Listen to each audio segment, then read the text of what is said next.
For today's lesson, you'll be ordering and comparing fractions, seeing which one's larger, which one's smaller, and you'll get examples like this. Here's a question from iknowit.com. I'm going to have to really work on this pronunciation. I think it's Zemina and Antonio are painting canvases for their art projects. Zemina painted 2/3 of her canvas, and Antonio painted 2/4 of his. Who painted more? So basically, we have two fractions. We have 2/4 and we have 2/3, and we need to find out which one is larger. Okay, which one is larger?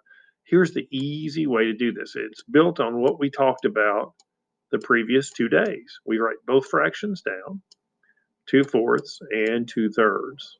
And all we do is we do our butterfly method or cross multiply, right like this. And we'll start out with 2 times 3, and 2 times 3 is 6.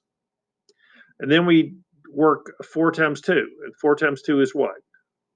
It's 8. Okay? And then we look, which number on top, which product after we multiply the factors is larger?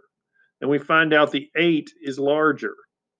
So that means the fraction underneath the 8 is the larger one. So the answer would be 2/3. 2/3 is larger than 2/4. That's all you have to do. Okay, does that make sense? Let's try one more just as an example.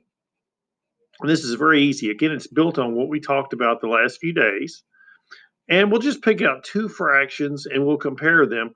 I tell you what, let's start out with some fractions that we know for sure. Okay, we know for sure that 1/2 is bigger than 1/8, quite a bit bigger. Okay, let's see if it works for these that we already obviously know. I always like to work something I obviously know just as an example. All right, make our butterfly wings and cross multiply. What is 1 times 8? 8. What is 1 times 2? 2. Now, which is larger, 8 or 2? Of course, it's the 8. So 1/2 is larger than 1/8, and we already knew that anyway. But we're just checking to make sure that this actually works. And guess what, guys, girls? It actually works. It works for all fractions. So let's try one more as an example and see if you can do this. I want you to try this. Why don't you try 2/3? Actually, we've already used 2/3. Let's try 2/5 and 4/7.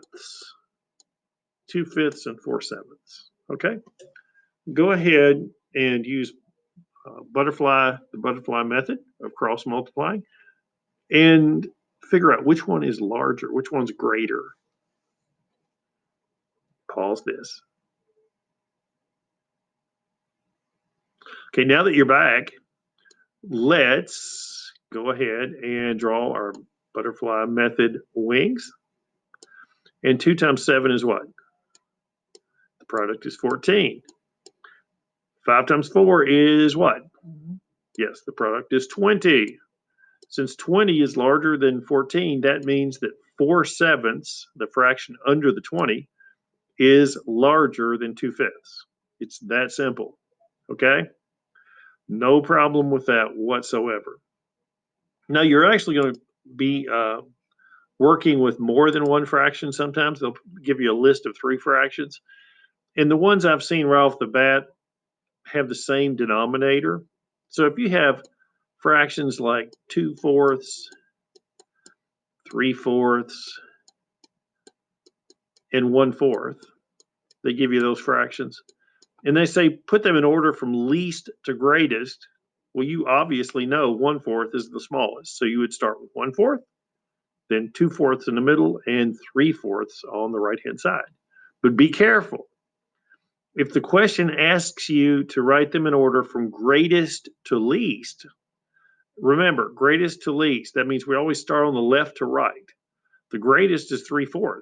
So 3/4 would be on the left, 2/4 would be in the middle again, but 1/4 would be on the right side. It would be the least. So make sure your directions, greatest to least and least to greatest. Watch for those. Okay? I think you'll be able to handle this lesson pretty well. Good luck.